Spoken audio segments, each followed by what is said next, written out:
Welcome to the number one podcast covering Michigan State basketball. The Final Four is not on the schedule. Join Rod and me, Eric, as we dive deep into the Spartans to get you prepared for every game.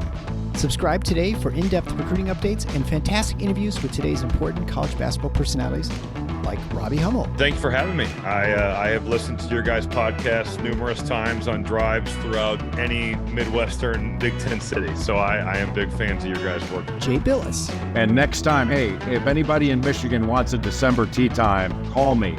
You wimps won't show up, but I'll be there. I'll be there and play in the cold. And Izzo will be in front of the fire with hot chocolate. Coaches Thomas Kelly. No problem. Glad to be back, man. Glad to be back. Mike Garland. Just can't sit there and trade twos for threes. You can't do it. You're gonna lose. Coming down the stretch, you're gonna lose. And more. You won't find better coverage of Spartan hoops than you will get here. For both the casual and hardcore fan, come along as we take you for a green and white ride. Hey everybody, it's Eric alongside Rod here to talk about MSU's upcoming game at home against the Iowa Hawkeyes. I'd just like to remind you that if you've not yet subscribed to the show, please do so now because it's free. And if you haven't yet rated the show, please leave a quick 5-star written review, if you could. Writing one's nicer, on your podcast player so other Spartan fans can find the show through the algorithms. Remember, we also have a mailing list you can sign up for on the website, as well as the YouTube channel at youtube.com/TFFINOTS. We're also on Twitter at TFFINOTS68. Okay, so the Spartans return home with a rare road sweep and are riding a 3-game win streak to host 2 home games against winnable, yet tricky opponents. The game at West Lafayette still looms out there in the distance, but is getting closer. You'd sure like to have some positive momentum heading into that matchup against the Boilermakers. But in order for that to happen, you've got to get one against Iowa and then Ohio State. So the Iowa Hawkeyes come in on Tuesday night for the only regular season meeting between the two schools. They're 15-11 on the season, 7-8 in the Big Ten, ranked 57th overall in KenPom, and 66 in the net. So they're definitely outside the NCAA. They have plenty of quad one opportunities, this being one of them. So they have a chance to get in if they get really hot, but they've got to do some work. They're coming off a big overtime win against Wisconsin, which is Wisconsin's 5th loss in 6 matchups. On offense, Iowa is once again very good. They're 13th in overall adjusted efficiency. They also have they've been finished inside the top 20 now every year going back to 2017, 2018. But they have some weaknesses. They don't shoot the 3 very well, which is a little surprising. They're 33.6% this year. They don't offensive rebound at a high rate. They're 166th, which is 1 spot lower than Michigan State. They also don't get the line a whole lot. They're number 209 in free throw attempts to field goal attempts. But they shoot twos very well at 52. They convert free throws when they get there. They shoot almost 78% from the line. And they also don't turn the ball over very much. They're number 9th in turnover percentage. And guess what? On defense, they're not very good. they're actually, they were all the second worst team in defense to Michigan, and now they're the worst defense compared to Michigan. They've switched places this last weekend. They're 173rd in adjusted defensive efficiency overall, which would be the 3rd worst, which, wow, that's saying something. They've actually been worse than this in Fran's tenure. They are giving up 35% from 3. They're 129th in limiting attempts, so not very good at that. And they are also 211th against twos, 254th in defensive rebounding. And I can tell you after watching lots of Iowa games, it certainly feels that bad. And they foul a lot. They're 182nd in free throw attempts to field goal attempts against, which is something they don't usually do, but they've had a lot of trouble there. And they play fast, which they usually do. They're 22nd in overall tempo and 16th in overall length of offensive possessions. Yeah, it's, the profile is not an unusual one by Fran McCaffrey standards. It's just that I think the defense is, we're used to a typical Iowa defense in recent years being like, 103rd, 89th, that kind of thing, where it's not good. It's bad, actually, for a Big Ten team, but it's not catastrophically bad. This team has been catastrophically bad. And I think that's the difference. I think that's why because the offense is certainly not great in some respects, but it's where it is because they do 2 very important base things well. They shoot the ball well from 2, and they don't turn it over. So it's more or less. Iowa's had actually a top 5 offense for the last 3 or 4 years. So by those standards, this offense is a little worse, but it's still an efficient offensive team. That's normal for them. I think the difference is, when they've got a defense that's just bad, the offense is good enough to make them a tournament caliber team, right? I forgot to look, but I don't know, what is it? It's probably, you might know, it's got to be at least 6 or 7 years in a row they've been to the NCAA tournament, right? They've had a nice little long streak. Yeah, they have one of the longest streaks in the Big Ten. Yeah, and without a miracle, they're not going this year. I mean, I know theoretically it's possible if they just go on a tear and win their last 5, but they're not doing that. Yeah, I think 5 of their last 6 are quad one opportunities. This being one, they have Illinois twice. So I mean, they've got opportunities. Just that's what you want. But I tell you what, they got to win those. Yeah, I don't see a Michigan State 2021 scenario with this team. And in part it's because they are so bad defensively, and I guess that's my point. That's the difference. With just a bad defense, this is probably a tournament caliber team, but they have an ultra bad defense, a really bad defense, one of the worst in recent Big Ten history defense. Yeah, that's how it is, and so that's why you don't see them in tournament position, is for that reason. Offensively, as we said, they don't turn it over. They play fast, as they usually do. They don't turn it over. They shoot twos well. They're not a great three-point shooting team. They don't offensive rebound, which is, in recent years, you don't think about it, because I would imagine most of our listeners do as well. I think of Fran McCaffrey and Iowa teams as finesse teams, right? We think of them, you mentioned it, like the three-point shooting isn't good, and that's not what you think of when you think of Iowa with these mad bombers, right? And playing fast, and you don't think about any grit type stuff, but they've actually been a pretty good offensive rebounding program for the last several years. If you think about guys like Luka Garza, Murray twins, the Murray twins, Rebraca in recent years, they've had guys who could do that. This team really isn't doing that. They're one spot worse than Michigan State. We know Michigan State's been intermittently effective at best on the offensive glass. Well, that's Iowa too. And as you say, the three-point shooting, not a strength. They also don't put a lot of pressure on defenses, which you can measure by the fact they don't get to the line all that much. When they do get there, they shoot it very, very well, almost 78% as a team, which is great.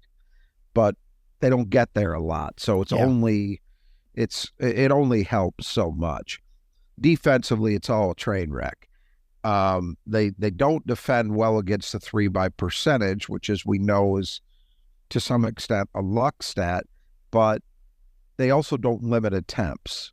So they're getting hit both ways on that, and they're really bad against twos. They don't have any real rim protection. They struggle to stay in front of people, and then unusually, as you mentioned, they foul a lot. That's one thing that, and that might be one of the big differences between this Iowa defense and some others in recent years. Usually, the one thing you could say about a Fran McCaffrey defense is, well, at least they don't foul anybody. They might let them go right by them to the rim, or they might give them wide open threes, but they're not fouling them. This team's fouling too, and I'm sure you've seen more of them than I have. My impression is that kind of stuff is being forced by the fact that they don't stay in front of anybody. So when you're in that position, you're gonna foul.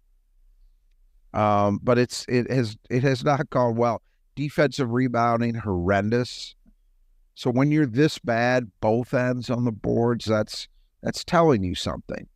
It's telling you don't have a physicality, you don't have a level of toughness, because they've got, at least by physical measurement, they have size.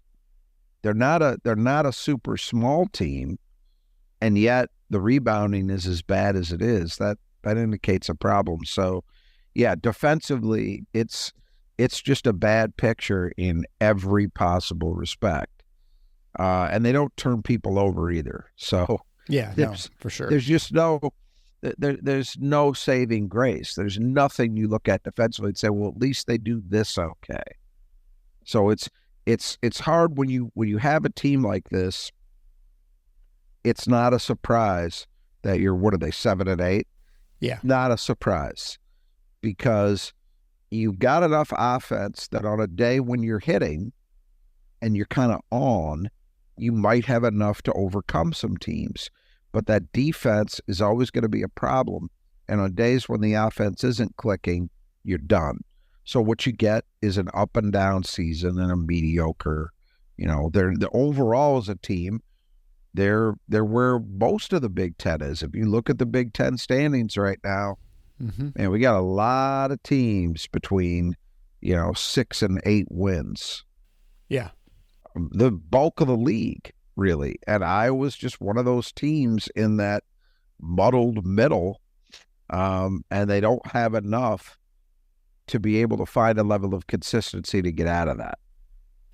Yes, I think that sums up well.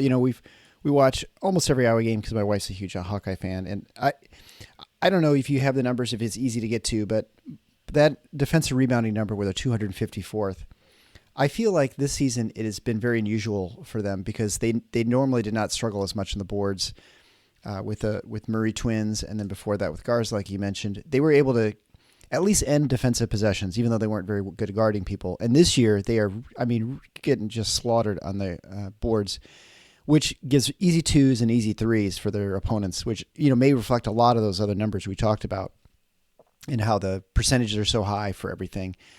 I just feel like that's what's just really, really hurting the most. And that's when games are close, like when they played Wisconsin's last game. I can't remember. I don't know how many offensive rebounds Wisconsin had, but it seemed like at least 15 or so. I'd have to go back and look. Let me see. So last season, for example, they were 65th in offensive rebounding, 127th on defense. Not great, but markedly better than this year at 254. Now, 2 years ago, they were 258, so they were pretty bad 2 years ago. And that's with both twins. 220 the year before that with Garza and company.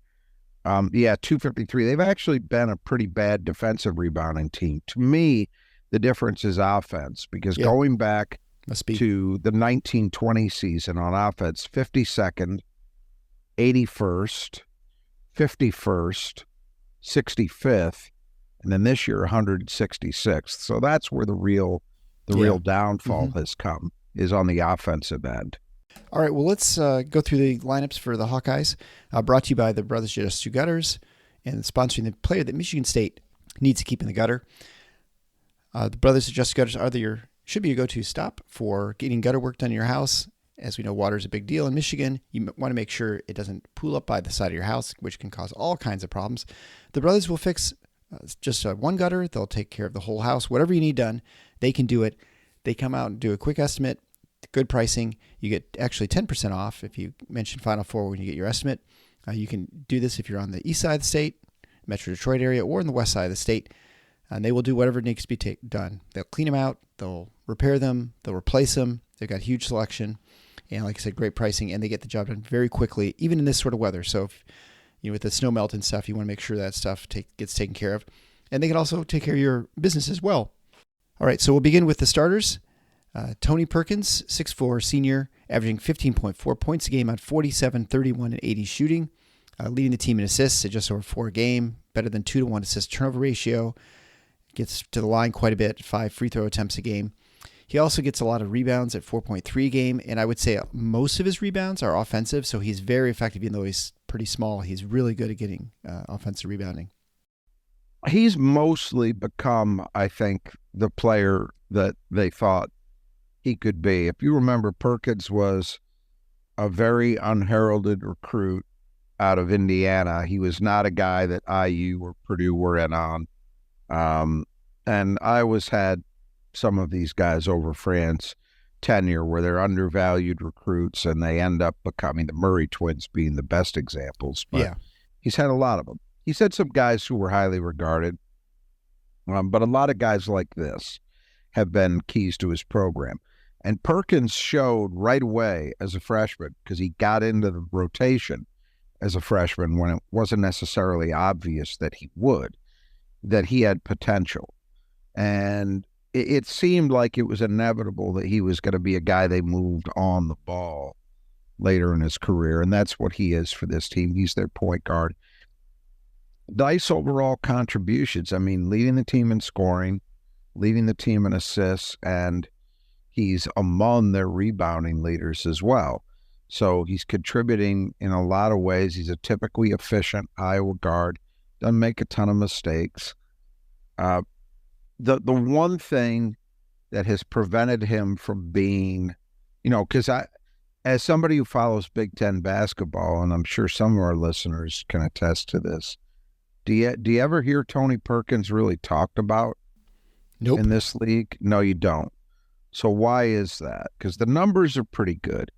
I think the reason is, and it's the reason he's been unable to break into the top tier of guards in this league, is that he doesn't shoot the jumper particularly well. Yeah. And that's been the limiter for him pretty much all the way, right? Mm-hmm. That's what separated him, because he's got a lot of other components to being a high-level college guard. But he does, including size at 6'4". He's a big, this is a guy who, one of the rare point guards in this league that physically is a match for someone like A.J. Hawkeyes. Yeah, they're almost identical numbers-wise. Yeah, yeah. But he just, his inability to shoot has been from deep, has been what's prevented him from being in that upper echelon. But he's a good player. He's kind of lost in the shuffle, I think, for that reason, and because Iowa is part of this gigantic mass of mediocrity in the Big Ten this year, and so he doesn't stand out. But he's definitely he's the guy that Michigan State has to keep in the gutter. He's their best player in my view.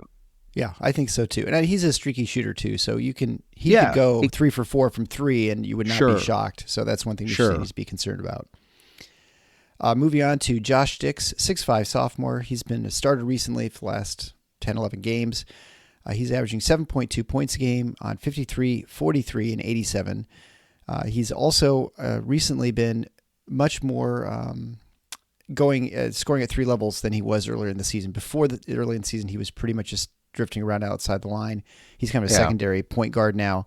His favorite shot is right now kind of like a little bit of fade away at the free throw line. And so that's something he's been doing quite a bit, besides occasionally driving to the goal too. This is not a great 3-point shooting team by any means. So I still think the primary reason you're seeing him maybe with an increased role is that he does give them, a plus 40% guy from out there. But you're right. When you look at the numbers, they're not skewed as heavily to 3-point attempts as I would have thought, because that's what he came in as. His reputation is one of these. And you've seen, certain programs have a type, right? Matt Painter has 7'5" giants as his type, At Iowa, it's 6'6" white wings who can shoot, aren't particularly athletic, don't defend. Well, here's the latest model, right?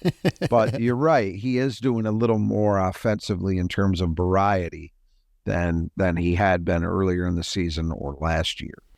And then moving on to Peyton Sanford, 6'7" junior, averaging 15.1 points a game, which leads the team, or second on the team in scoring.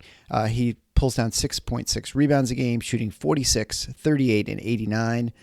So he's definitely, and he's got a super fast release from three. And if you recall, I think did they play in East Lansing last year? But the year before that, he was the one who missed that 3 at the buzzer. Oh, they did. They did. Yeah, that's right.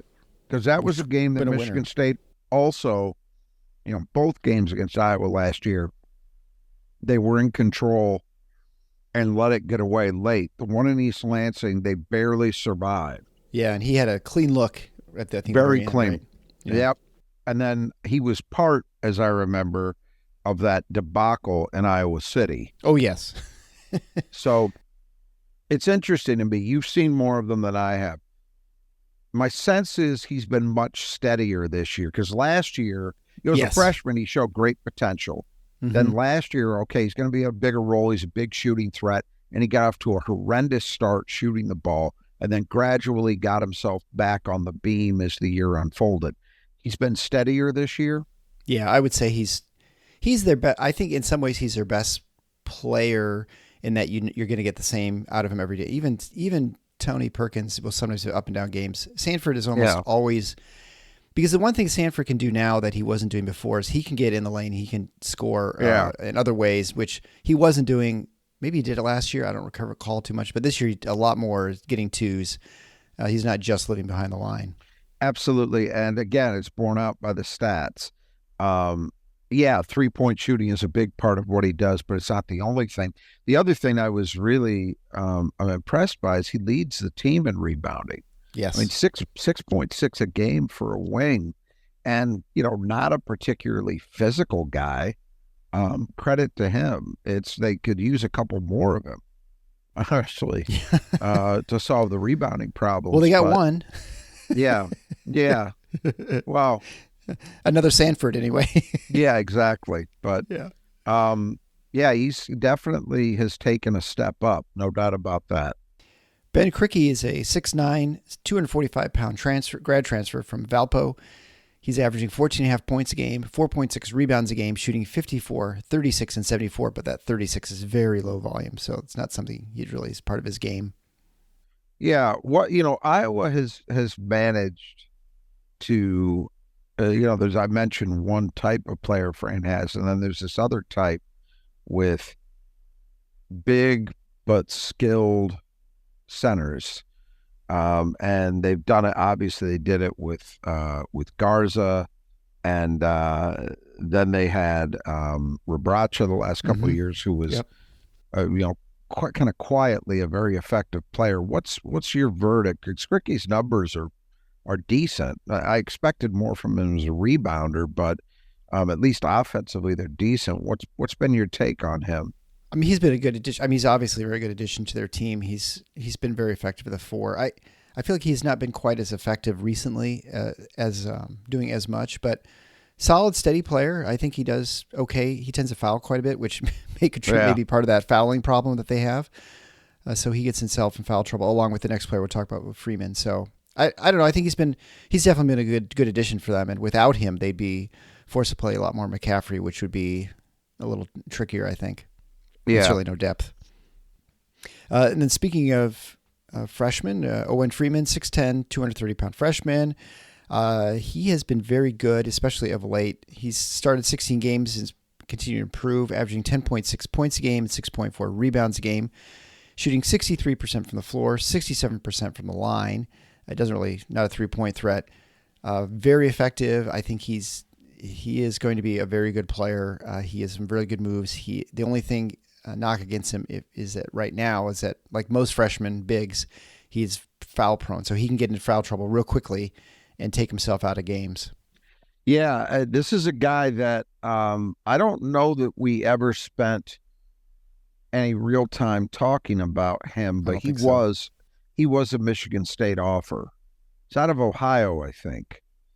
And he was a Michigan State offer, ended up going to Iowa. So obviously they were in that class. It wasn't a big deal because remember the guys Michigan State got. Nobody was crying over Owen Freeman, but he was a guy that was on the radar. I think he committed to them fairly early in the process too. So that's why his name wasn't mentioned a lot in Michigan State circles, but not a super highly rated guy, but definitely one that was on the radar of various, not just Iowa and Michigan State, various Big Ten programs. So maybe not a shocker that he would eventually become a solid contributor. I will admit to being surprised that he's been this impactful this early. I don't think that was necessarily expected, but hey, the track record says if a guy is contributing like this as a freshman, the last guy they had that really did that at this position was Garza. I was going to say, we all know where Garza ended up. Now, I don't know, you've seen much more of Freeman than I have. He's not even really attempting threes. Does he look to you like a guy who might have that down the line? I have free throw shooting. The free throw shooting would suggest that maybe that's there, because that was the one thing that made Garza so tough as he matured, is that he was a 3-level threat. He could kill you from 3 as well as just work you in the post. And Freeman's obviously got that post game part down. He's double-digit scorer as a freshman. But that would be the thing that I would think over time they would hope to see that might help him if he's going to end up being that kind of all Big Ten level player. That would be something that would be helpful to add to his repertoire. But he's good right now, other than, as you say, the fouls and just, inability to defend in general is a problem. But offensively and as a rebounder, he's giving them as much as they could have reasonably expected. Yeah, I mean, you could easily see him wearing green and white. I mean, he has quite a motor. He has some really good, fast, quick post moves. And he's far more athletic than Luka Garza, not nearly as big, right. Right. So, right.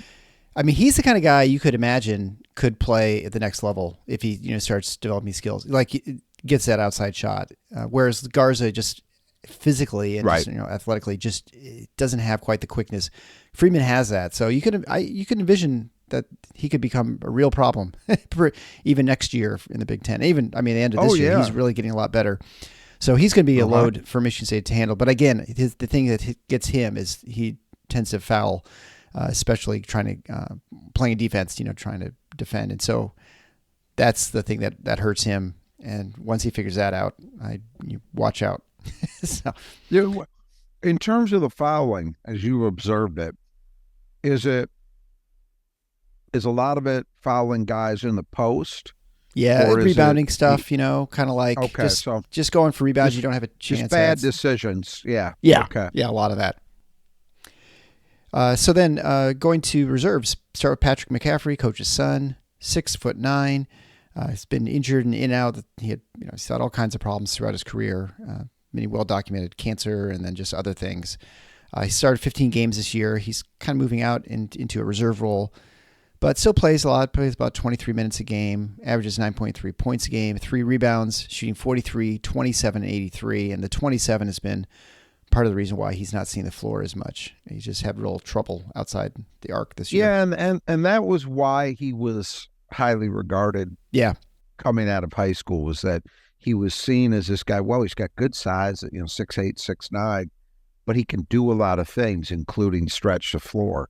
And his 3-point shooting has just never found a consistent equilibrium. And as you mentioned, his health would be a reason for that. He's been so up and down in terms of just availability that when that happens, it's hard to maintain consistency as a shooter. Obviously still a valuable guy. He's playing a lot, but you could see now, essentially, I think what's happened is he's lost his starting role as Freeman has emerged.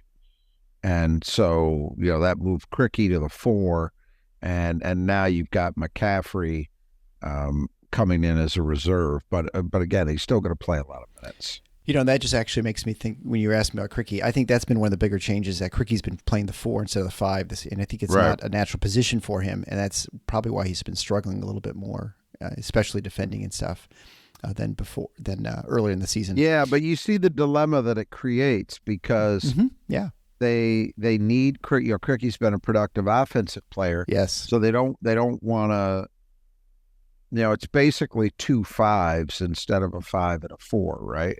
Yeah, because they don't get real perimeter impact from either one of those two guys, but yet they need them in there because both those guys are giving them offensive production inside. And Iowa's been so bad in terms of rebounding that I would imagine it's been at least a little bit better resistance with those two guys as opposed to Cricky and McCaffrey. So I could see the rationale, but I could also see where this is a situation where there's not a perfect answer. Yeah, I think so too. Fran. Yeah. In some ways, a little bit like Michigan State, sometimes the backup four is like a little bit tricky spot, but it's not a starting problem.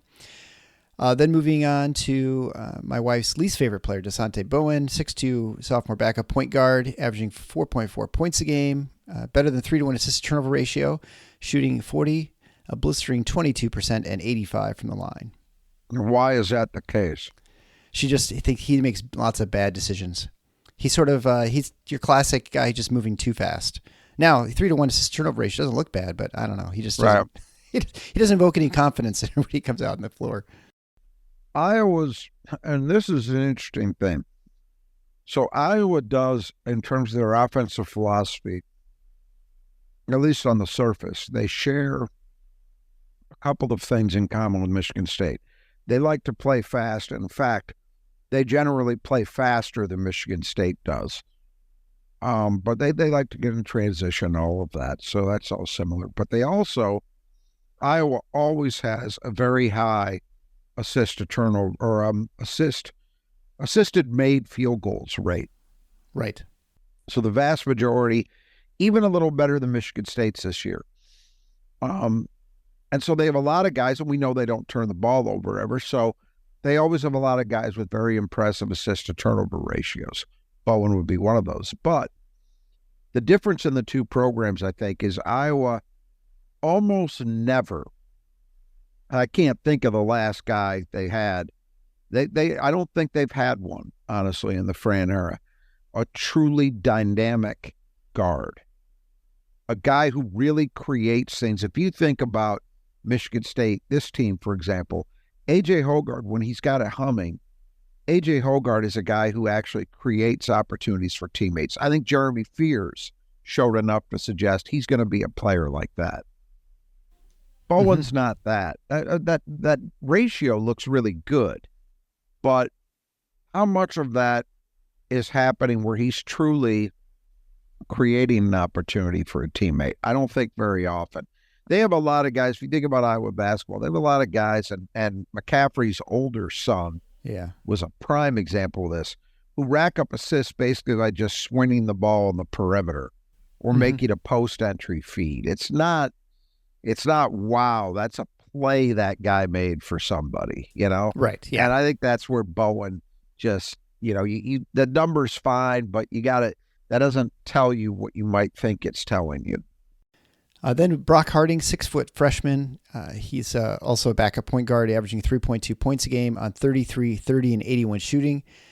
He plays about 11 minutes a game with a 3-to-1 assist-to-turnover ratio. And I would say if there's anyone who would have the opportunity to be that person who is actually dynamically creating things, he kind of looks like he might be that guy, which would be, like you said, to be different for Iowa. And that's at least been my impression watching him play recently. Yeah, and I think they imagine that over time that jump shooting number is going to get better. But that he's of these two guys, Bowen's only a sophomore too, so they're both guys who you would think maybe as soon as next year or definitely the year after. I don't know whether Perkins is likely to take a COVID year, but they're the next phase, and I kind of think Harding's probably more likely to be the guy. Yeah, I think so too. Price Sandfort would be next, younger brother of Peyton, 6'6" freshman wing. Expected to be a really good shooter, but he's averaging only 2.7 points a game in 8 minutes, shooting 35, 35, and 67. And I think that middle 35% was due to one game where he got really hot. He had like 4 or 5 threes, and he really hasn't done a whole lot since then. And can't guard anyone, but, right team for that. Is there any disappointment evident in the Iowa fan base from what you could tell in him? Because he was a solidly top 100 guy. He was higher rated than his brother coming out of high school. And I certainly was under the impression that he might even be good enough to push for a starting role. And that has clearly not happened.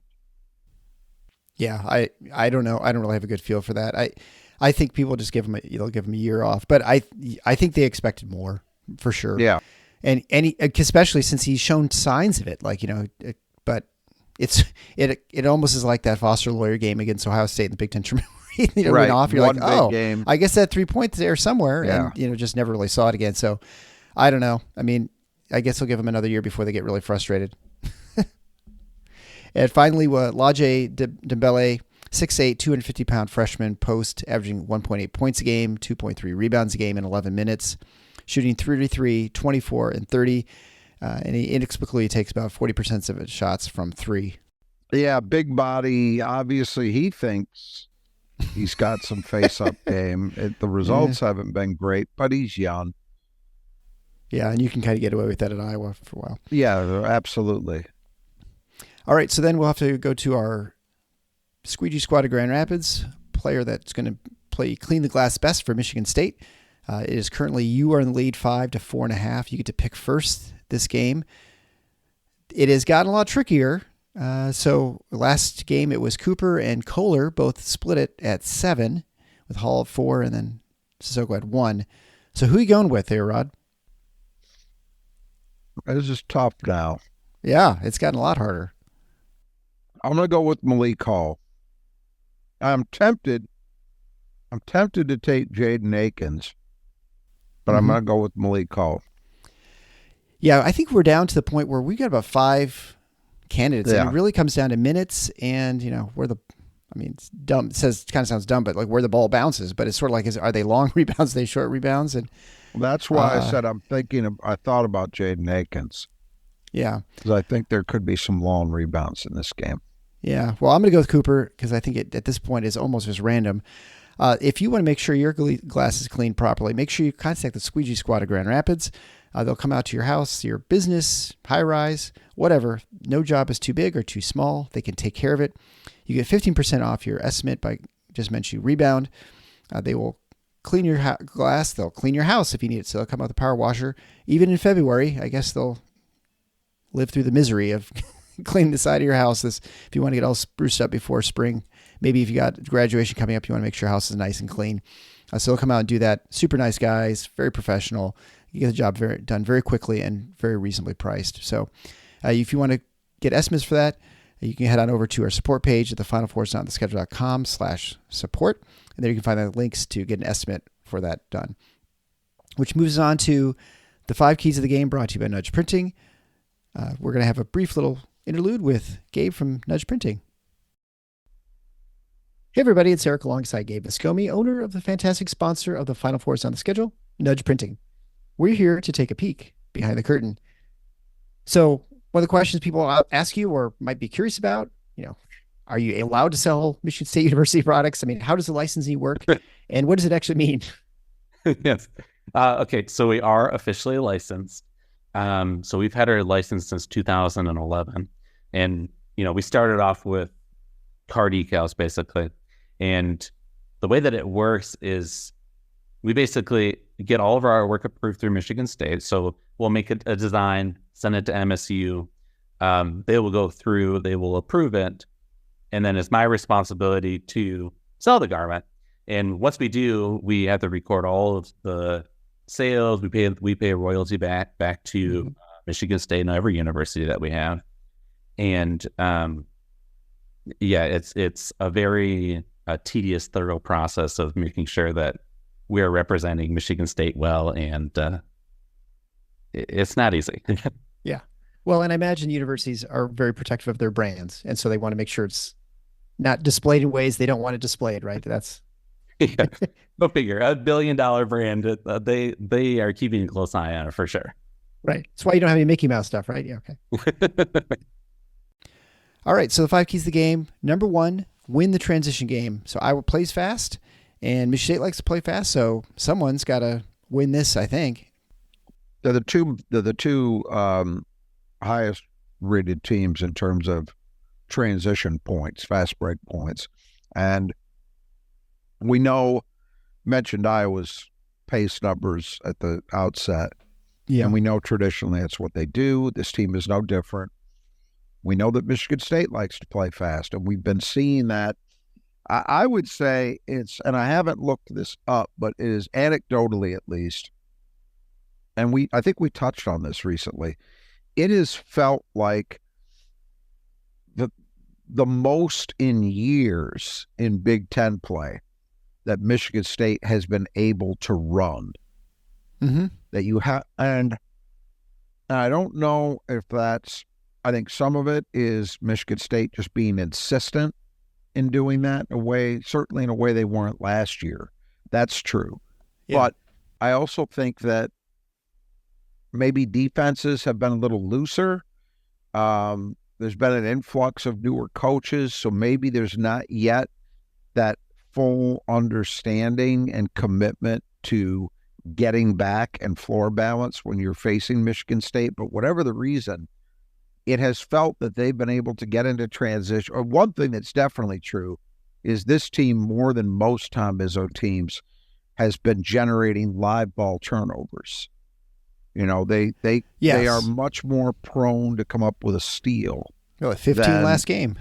Yeah, right. And so that stuff has enabled them to get into transition a little more readily. But regardless, both of these teams are going to want to play a 94-foot game. It would be surprising if we don't see this game at least played in the 70s in terms of points. Yeah. Oh, for sure. If not faster. So I was going to do some damage on the break. Right? You're not going to stop them from that completely. But Michigan State should still have an advantage because Michigan State will get back better than Iowa does. At least they should. And so that means this is an area that you would hope that MSU would end up coming out with an advantage when it's all said and done. Now, again, neither team, Michigan State is in the top 40 in turnover percentage on offense. Iowa is whatever they were, top 10, I think. Yeah. 11th, yeah. 11th, okay. Oh, you're right, 9th, So you don't expect either one to be doing what Michigan was doing, let's say, and right. prone to interceptions or getting stripped. But if either Michigan, let's put it this way, that's another area where Michigan State has an advantage. Michigan State will generally create more of that stuff, those live ball turnovers, than Iowa does. And that might, we're not talking about 15, but if Michigan State's able to get 7 or 8 steals and Iowa's got 4 or 5, that might play into an advantage in transition as well. So but it really comes down to, I have more faith in Michigan State's transition defense than I do Iowa's. And so that should mean MSU comes out with an edge here. Second key to the game is controlling the glass. We have a mediocre to bad rebounding team. They are not very good offensively or defensively, but Michigan State is also not great either way. And so this is one where you don't have a huge edge in Iowa's favor. And so they got to win that. I made this point yesterday talking about this stuff. It was on the Spartan Mag board. Jim Comparoni had a detailed post autopsy of the Michigan game, and I'm not putting this on Jim. I think a lot of people are stuck in analyzing Michigan State through the prism of what normal expectations are, and we all know what the program staples are at Michigan State. Defend, rebound, run. Right. Well, rebound is a big part of that. This Michigan State team has not remotely shown an ability to be dominant as a rebounding group. And we've talked a lot here about the fact that where you really worry is games like this, where they're facing a mediocre to poor rebounding opponent. That's where they've struggled. They've typically been able to cycle up their level against good rebounding teams and hold their own, but it's the bad ones that you worry about. This Michigan State team, though, is different, and I don't know that a lot of people have tapped into the differences and why they're important. We always talk about rebounding and turnovers sort of in tandem Well, why do we do that?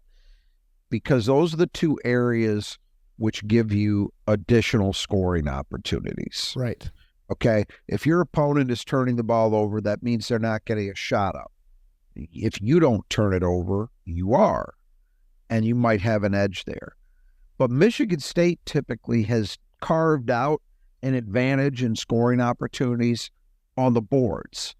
They've generally limited what an opponent is able to do on their offensive boards. And then when Michigan State has the ball, they've tended to be a program that consistently gets a lot of second chances. So that's an area where they've carved out this advantage. And generally speaking, MSU has shot the ball better than opponents on an average basis, at least. So the math is, you can see where I'm going with this. The math is pretty simple. If I'm a little more efficient than you are, and I'm getting more opportunities to score than you are, I'm going to win most of the time, right? Yeah. That's the formula.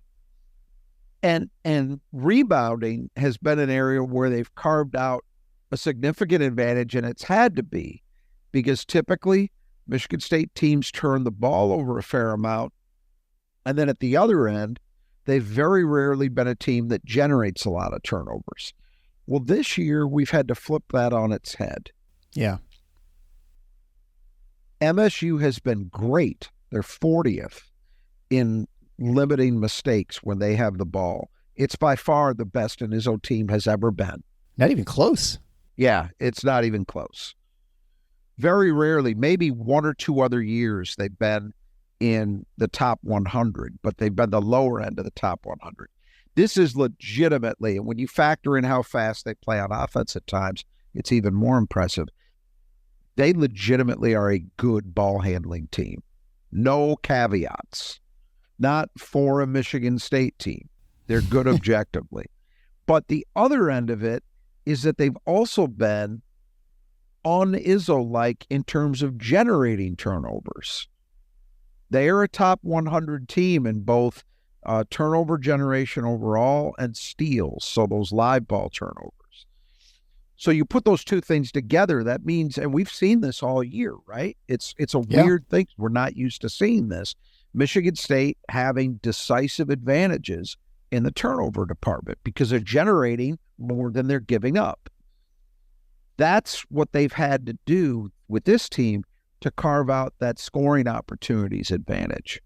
And so the reason I'm mentioning it here when we're talking about rebounding is given that Michigan State goes into most games feeling like they have an advantage in turnovers, the objective on the boards has to be just neutralize it.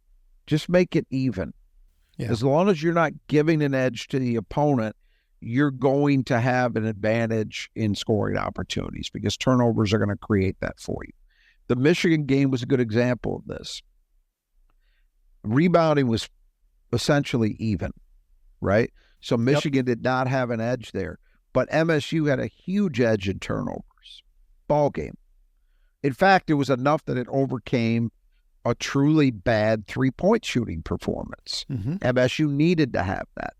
So I look at a game like this, it'll be different than the Michigan game in that I don't know that I expect Michigan State to end up with a big advantage in turnovers or maybe even an advantage at all, because Iowa doesn't commit a lot of them.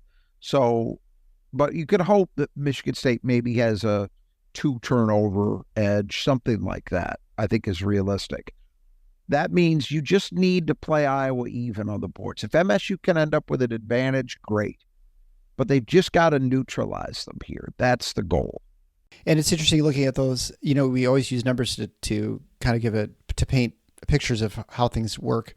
But as you pointed out, however you get to the math, it doesn't matter sort of what combination you use to get more opportunities if you're scoring more.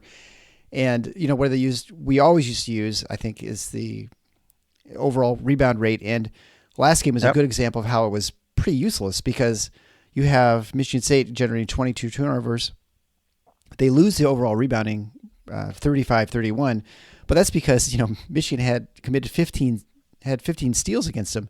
That's 15 less field goal opportunities and opportunities to get rebounds. And so, you could say, well, they that's why it doesn't really mean anything. It's sort of a meaningless sort of stat. So, all right. So we'll go on to the third key to the game is the deep ball. Michigan State obviously shot poorly against Michigan, even with some wide open ones.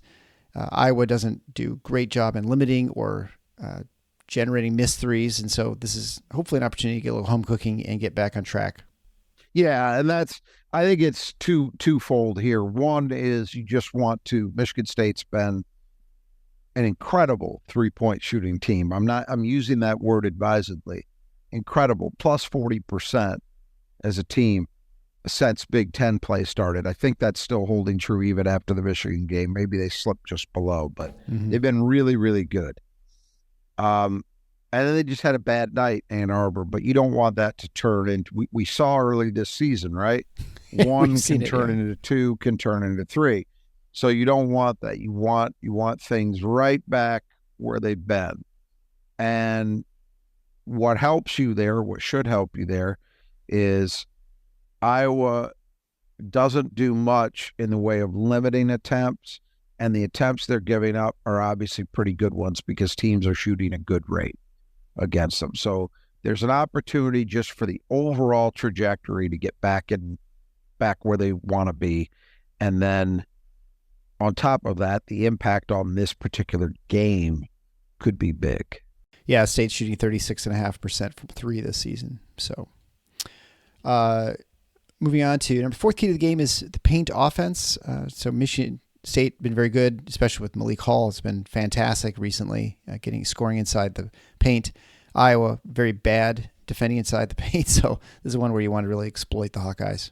We said before the last game, I wondered about Malik, as well as he'd been playing, going up against a guy in Kamwa who had a physical edge.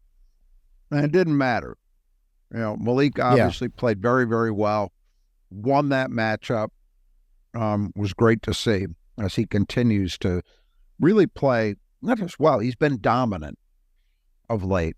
He's clearly gotten to another level. The best level of his career is right now.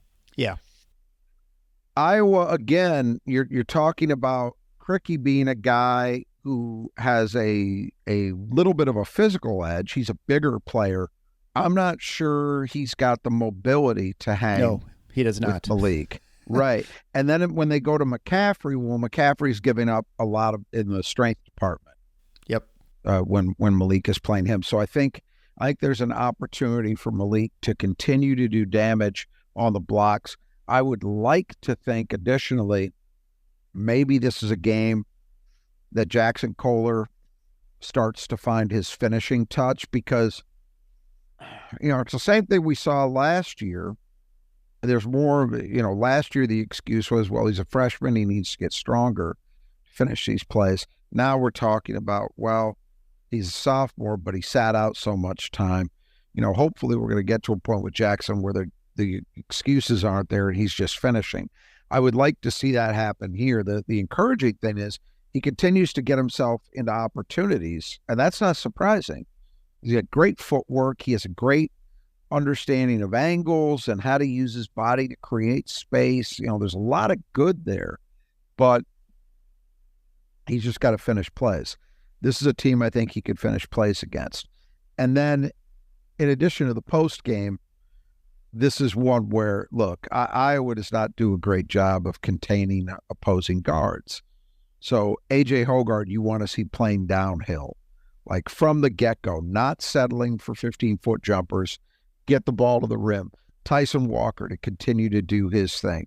Trey Holloman to continue to get the ball to the rim. Jaden Akins to continue attacking, which we see with a little more regularity than we used to. All of those opportunities are going to be there in my estimation. But, again, the bottom line is, for as much as Iowa struggles against three, they're worse against twos. So you want to take advantage of them inside. Yeah, the threes will be there. If you just can wait, it's the twos you want to generate. All right, so the fifth key to the game is interior defense. Iowa is not a good three team, and they don't take very good. And so, Michigan State basically has to prevent Owen Freeman and Cricky and to some extent Peyton Sanford from getting going inside. Yeah, and it's not just that, you see them more than I do, so I'll defer to you on this. But this isn't. There's not a Luka Garza Nope. paint destroyer on this team. So when we talk about defending twos, it's not just, boy, these guys are going to go to the block every other possession. They're going to do it in the mid-range. They're going to do it in a variety of ways. But it's about limiting their success inside the arc. And Michigan State is a good defensive team against twos. They're 40th in the country against twos. They're holding opponents to 46% from two. That's a good number. If you hold an opponent under 50% from two, you're doing a good defensive job, and Michigan State is well below that number. So all of that is very, very important for MSU. Iowa obviously has guys, and you've alluded to this. They got a few guys who are capable of getting on a roll from three. You could have, even though they're not a great shooting team from deep on the year, you could see a game where, would it be totally shocking if Iowa happened to shoot 40% in this game from three? No, that's within their capability. But the key is, can you limit them from two? That's where they do a lot of their damage consistently. And yet Michigan State has been very, very effective in limiting what opponents do against them from those areas of the floor. So, that's going to be post defense, but it's also going to be blowing up their sets, not letting them get shots in comfortable positions from the mid-range, doing those kind of things consistently well, which frankly they've done most of the. Yeah, I expect it to be a fairly entertaining game. It's hopefully pretty free-flowing, and one that, at least when Michigan State's played recently, the last few seasons, it feels like, they've been very comfortable offensively, like getting to where they want and getting shots that they want, and it's just a matter of whether they're hitting them. So I expect that part of the game will be pretty good. It's going to be whether they can limit Iowa from countering a lot of those. And so anyway, it should be a good game. And look, it's also worth mentioning too, one of the things that is a function, and we don't talk about this a lot, but with Michigan State's defense, Michigan State is actually giving up. We talk about limiting three attempts. Michigan State has not done that very well. No. At least by the math. They're 339th in opponent three-point attempts as a percentage of field goal attempts. Now that sounds bad, but in this case, it's actually, I think, reflective of what Michigan State does defensively. Yeah. Michigan State will give that stuff up because they want to stop you. They've never been a true pack line defense philosophically, but they're close to that. They always, year in, year out, they want to limit what you can do inside the arc. And I think a lot of those attempt numbers from three are actually a result of teams just not being able to have success getting anything going from two. And then MSU is, in conjunction with the giving up a lot of attempts, but they are in the top 100 in three-point percentage against. They're 98th, giving up 32.4%. So those are numbers you can live with if you're MSU. And particularly for this Iowa team, now maybe you pay a price if they happen to have a hot day. But I think on balance, you're going to take your chances with that. So Michigan State will want to see their usual game, make it tough on Iowa, as you say, to get comfortable shots. And you're going to live with the results from there. Well, the good part is I'm not going to have a heckler behind me. The tough thing is I'm going to have an Iowa Hawkeye sitting next to me. So it's always the tough game for our family. Someone goes home sad and someone's happy. So any other further thoughts before we head out of here? Well, just that, last week was important in that MSU had two winnable road games, and you wanted to see, can you build on what they did at home against Illinois in a big win? And can you make sure that this late season momentum that temporarily got interrupted in Minneapolis continues? And they did that. Wasn't always pretty, particularly the game in Ann Arbor. You didn't feel like Michigan State played that well, but they got that done. So now we flash forward to this week. The momentum question is still there. Can you continue to win these, put these winnable games, these games you look at on paper and say, well, we should get this one, and get them in the win column? Iowa's first, then over the weekend it'll be Ohio State. These are games, if you're MSU and you're who you think you are at this point of the season, you should win. Right. That doesn't mean it's a lock. No game is a lock, but these are games you should win. So that's what I'm expecting to see. I'm expecting to see a Michigan State team with evidencing enough focus to make that happen. I don't care about style points. Just Al Davis. Just get the win. Iowa's got, we talked about their problems, but we all know, having seen enough of Fran McCaffrey over the years, Iowa does enough offensively that they can be scary on any given night. For as bad as the defense is, man, when you can go out and you can make shots, if you get on a roll, you could be dangerous. And so that's what you worry about. You just want to see Michigan State's defense locked in enough that they slow them down, and then figure that when MSU has the ball, Iowa's not going to do a great job of stopping them. And that should be enough to get a win. Yeah. Well, and as much as jumbled up as the Big Ten is in the inside, which is around like you said, 6 to 8 wins, there's a bit of a log jam at the top too, where you have Purdue only up a game and a half now since they dropped the game to Ohio State. They are just a game and a half up on Illinois, and Michigan State, Wisconsin, and Northwestern all tied for third, which actually makes Michigan State fifth because of just the tiebreakers right now. But there's a lot of opportunity to get double buys and things like that by making sure you pick off these wins. And that's an important look. I don't think, I'm not getting caught up in the seeding discussion. I think it's less relevant than ever this year. You're talking about NCAA seeding. Yeah. So, but for the Big Ten tournament, there can be a little bit of an advantage in that you would rather not have to play until Friday, right? Yeah, for sure. And I think that from a Michigan State perspective, we're very much used to that. We're not used to having to play on Thursdays, never mind Wednesday. We don't see that typically. Michigan State is usually a top 4 team more often than not. And it would be nice, I think, to have that extra day of rest. None of it's critical, but it would be nice to have that. And they're right there. But as you say, they've got an unfortunate situation with the tiebreakers.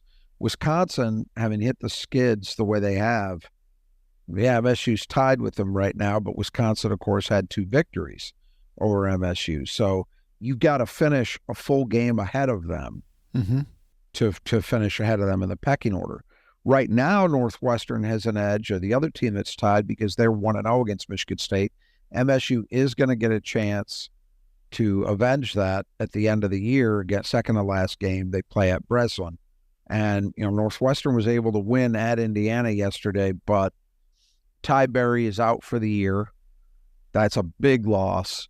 They were able to overcome it yesterday, but, Indiana's not very good. And I don't know if I believe that Northwestern's going to be able to sustain that. But if they do, that's another team we got to worry about. So from Michigan State's perspective, they're going to be favored in 4 of their last 5 games. The only one they're not going to be favored to win is, I suspect, is the game at Purdue. I think they'll be favored at Indiana, and they'll definitely be favored in the 3 remaining home games, including the 2 this week.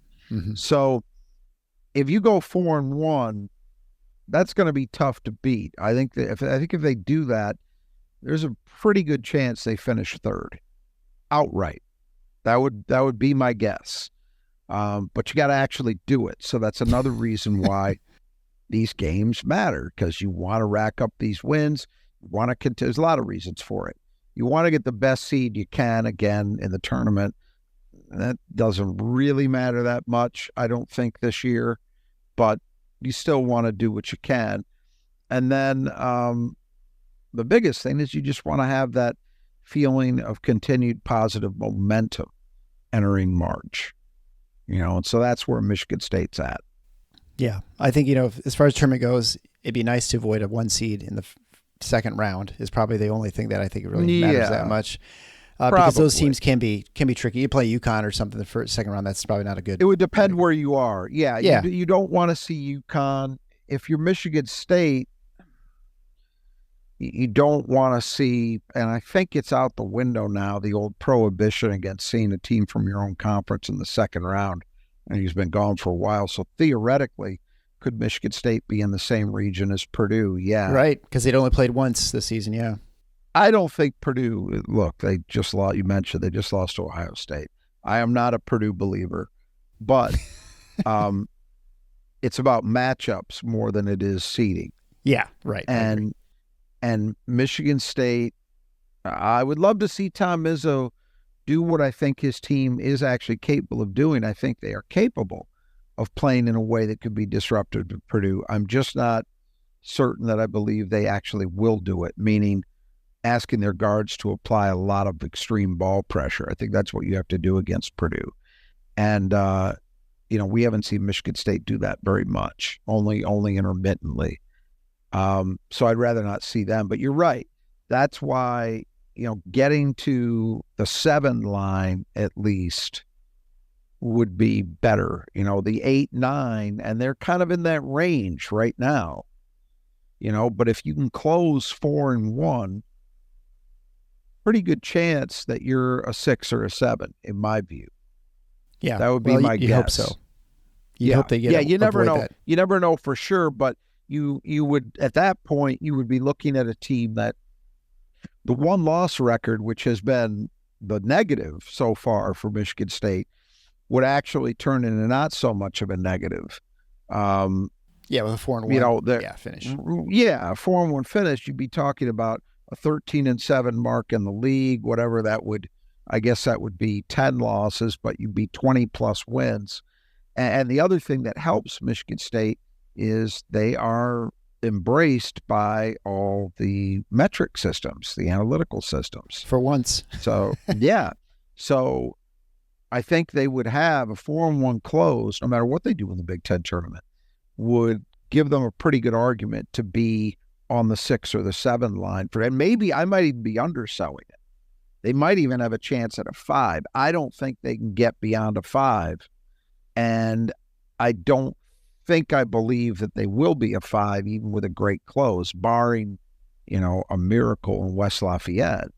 But a 6, that looks realistic to me if they do what they should be able to do down the stretch. So we'll see. You can certainly go crazy right this time of year looking at quad 1, quad 2s because teams fall in and out of quad. Like, for instance, Indiana State just lost. They've lost 2 in a row now. So now they're no longer a quad 1 win. Right. And East Lansing, they could get back on the horse and win a couple more games. We're going to, and I guess this is a good time. I was going to mention about Dom. I mentioned on the board. Right. Go ahead. We're going to answer all these questions or at least try and get some unmuddling of what's the situation for Michigan State. We're going to have Dom from the number 1. He was the number 1 bracketologist in America. He's going to come on the show. We had him on a couple times last year. He's going to come on after the Ohio State game. So next week and a half or something from now. So we'll get him on sometime. We'll talk about all the seeding potential and sort of where everything sits as in the Big Ten and then broadly. So actually, if you have any questions for Dom, you'd like him to answer that's not related to Michigan State or the Big Ten specifically, happy to pose them to him, whatever, other team you're interested in. So just shoot them along to me at eric@tffinots.com. Also, just make sure you check out our sponsors of the show at the support page at the Final Fours on the schedule.com/support. And I guess until next time, Final Fours on the schedule. Go green.